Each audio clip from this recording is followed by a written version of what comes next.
देवेंद्र जी ने पूरा कॉन्वर्सेशन सुनाई है, बखूबी समझते हैं दोनों पर्सपेक्टिव से, उनसे करते हैं बातचीत। तो देवेंद्र जी, सेम सवाल आपसे रहेगा। जो डेफिसिट था वो कम हो गया, 5% तो हुआ है, तो थोड़ा सा पेस तो हमने गैदर किया है, बट अभी भी कमी है। कैसे देखते हैं आप इन ताजा आंकड़ों को, और आपका ओवरऑल व्यू क्या है?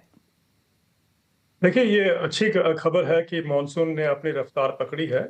और जिस इलाकों में हम देख रहे हैं कि अगले 4-5 दिनों में बारिश ज्यादा होगी, मुझे लगता है कि वो बड़े इंपॉर्टेंट है। बुआई के हिसाब से वो इम्पोर्टेंट है।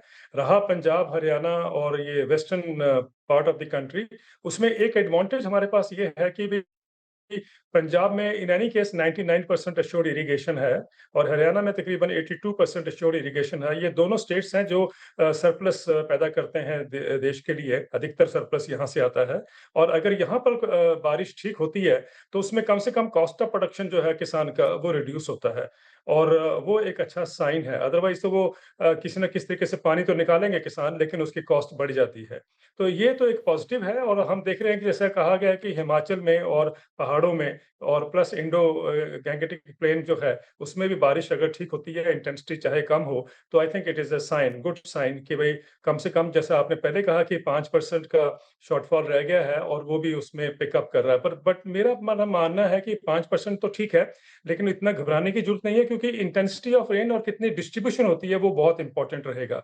जैसा कि अभी बताया गया कि अगस्त के कुछ समय में बीच में कुछ गैप आ सकता है, वो जरा महत्वपूर्ण है देखना, कि भाई वो कितना बड़ा गैप होगा या उसमें कितनी शॉर्टफॉल होगी। क्योंकि हमें याद होना चाहिए कि 3-4 साल पहले भी ऐसा हुआ था कि बारिश अगस्त के महीने में विड्रॉ कर गई थी या बहुत हल्का कम हो गई थी, और जिसका रिजल्ट हमारे राइस प्रोडक्शन पर हुआ था देश में। तो ये हम ना भूलें कि ये डिस्ट्रीब्यूशन और इंटेंसिटी आगे जैसे कैसे ऑपरेट करती है या कैसे परफॉर्म करती है, उसके ऊपर बहुत सारा इंडिकेशन होगा। ओके। अच्छा देवेंद्र जी, एक चीज और, इरेटिक मॉनसून की वजह से जो सोइंग पीरियड था, हमने देखा था कई क्रॉप्स में एक्सटेंड हुआ। जहां 15 जुलाई तक आमतौर पे सोइंग हो जाती थी, वो विंडो ओपन होकर 31 जुलाई तक टिल 1 अगस्त तक स्ट्रेच हुई। अगर हम ओवरऑल सोइंग के आंकड़े पिक्चर देखें खरीफ क्रॉप्स की, कहां पर आपको चैलेंजेस अभी भी परसिस्ट होते हुए दिखाई दे रहे हैं? देखिए, प्राइमरीली हम देखें खरीफ के सीजन में सबसे महत्वपूर्ण क्रॉप जो होती है, जिसको सोइंग जो है बड़ा इंडिकेट करती है या इम्पैक्ट करती है, वो है पैडी। और पैडी के बाद कॉटन है, मक्का है, सोयाबीन है और सनफ्लावर है। तो ये और ये जो क्रॉप्स हैं ये महत्वपूर्ण हैं। और इसमें कहाँ इम्पैक्ट करेगी, अभी देख रहे हैं हम, अधिकतर क्रॉप्स में 2-3-4% का ही गैप रह गया है। लेकिन जैसा मैंने पहले कहा कि ये सोइंग तो एक एक इंडिकेटर है, लेकिन उसके बाद में डिस्ट्रीब्यूशन कैसा होता है बारिश का, वो एक बहुत बड़ा रोल प्ले कर सकती है। और ये पहले भी देखा गया है, और अब भी जैसा कि अभी कहा गया कि एल नीनो सेटल इन कर गया है। और उसका इम्पैक्ट कब पड़ेगा ये तो कोई भी नहीं बता सकता, लेकिन ये हम जानते हैं कि भाई आने वाले दिनों में उसका जो इम्पैक्ट हैगा, वो उस पे हमें बहुत कड़ी नजर रखनी होगी। और उसमें क्या कर सकते हैं, वो सरकार ने 111 डिस्ट्रिक्ट ऑलरेडी आइडेंटिफाई किए हैं जहां पर वो फोकस कर रहे हैं। एंड आई एम श्योर कि वो कोई उनके जो प्रोग्राम्स हैं, जो कंटीजेंसी प्लान्स हैं, वो उसमें ऑपरेशन में आएंगे। लेकिन इस बार कम से कम इतना तो अच्छा हुआ है, मैं इसको अच्छा मानता हूं कि भाई सरकार ने कंटीजेंसी प्लान्स जो हैं बहुत पहले से ही बनाने शुरू कर दिए थे। I hope that will reduce the, जो अगर ड्राई होता भी है सीजन काफी हद तक कहीं जाकर, तो उसका नेगेटिव इम्पैक्ट ना पड़े ज्यादा। ओके। अच्छा, राइस का तो आपने जिक्र किया, लेकिन एक पल्सेस और ऑयल सीड्स पर भी आपका एनालिसिस क्या कहता है? क्योंकि पल्सेस की सोइंग भी डेफिनेटली इम्पैक्ट हुई है। हमने एमपी, महाराष्ट्र में भी लेट रेनफॉल आते हुए देखी, राजस्थान के हमने हालात देखे। तो पल्सेस के पर्सपेक्टिव से कितना इम्पैक्ट आप ओवरऑल सोइंग या प्रोडक्शन पर एंटिसिपेट सो फार के सिचुएशन देखते हुए एनालाइज कर रहे हैं? क्योंकि प्राइसेस पे ऑलरेडी इम्पैक्ट आना शुरू हुआ है रिटेल में। प्राइसेस का एक इम्पैक्ट जो हम देख रहे हैं, वो तो जैसे कहते हैं ना, sentiments, market sentiments immediately pickup कर लेते हैं, और प्राइसेस का एक खेल वहां भी चलता है। लेकिन सबसे बड़ी महत्वपूर्ण बात यह है कि गवर्नमेंट को जो प्राइसेस का और इंपोर्ट्स का, ये दोनों चीज़ों को ऐसे नियंत्रण में रखना है कि एड हॉक जो आज तक पॉलिसी डिसीजंस होते आए कि जैसे ही क्रॉप हार्वेस्ट के टाइम पर पहुँचती है या लेवल पे पहुँचती है, तो गवर्नमेंट इम्पोर्ट कर लेती है।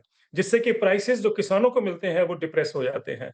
मुझे लगता है कि उस सिचुएशन से हमें बाहर निकलना है, क्योंकि बहुत साल हो गए हमें ये करते हुए कि हम किसानों का जो वेलफेयर है, उसको इग्नोर करते हैं in the context of ensuring कि भई कम से कम इन्फ्लेशन ना बढ़े और प्राइसेज़ लो रहें। लेकिन उसकी एक मार जो किसानों को पड़ती है, I think the time has come कि हमें उस पे ध्यान देना पड़ेगा। और जैसा कि स्टैंडिंग एडवाइजरी कमेटी ने भी कहा है कि पल्सेस की और ऑयल सीड्स की जो प्रोक्योरमेंट है, वो देश में होनी चाहिए।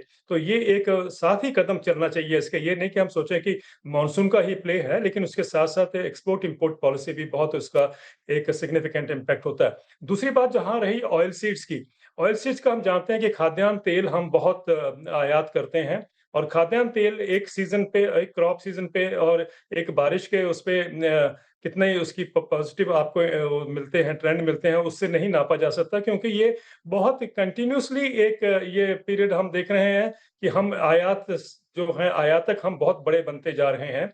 और आज भी कहा जा रहा है कि भई 160 करोड़ कोई कहते हैं, कोई असेसमेंट जो भी लगती है, वो तभी हो पाएगा कि हम एडिक्वेट पॉलिसीज़ को लेकर आएँ, जिसमें इम्पोर्ट को रोकना एक बहुत बड़ी रिस्पॉन्सिबिलिटी होनी चाहिए सरकार की। ओके।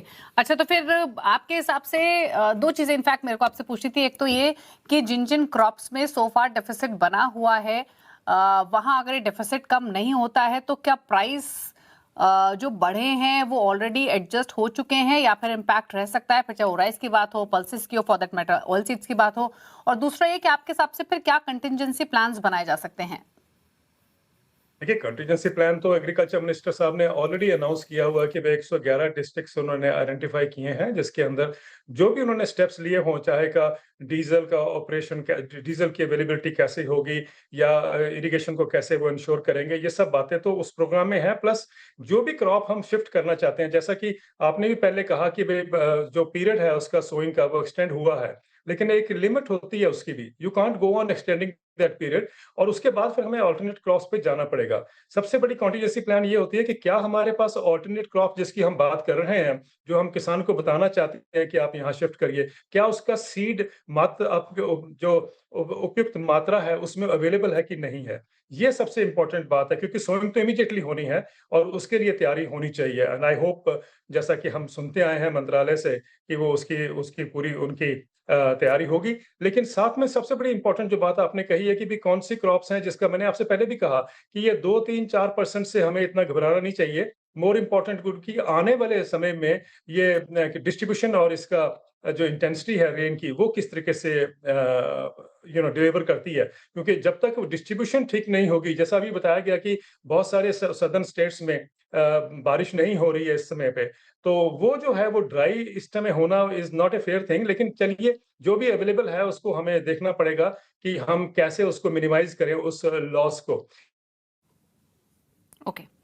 चलिए, तो और मैंने ये आपसे एक बात कही तमाम। थी कि जी, जी, बिल्कुल बताइए।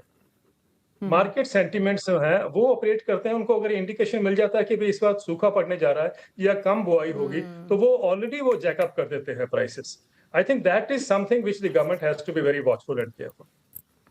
Okay, okay. चलिए, शुक्रिया देवेंद्र जी आने के लिए शो में और अपने व्यूज़ देने के लिए। इस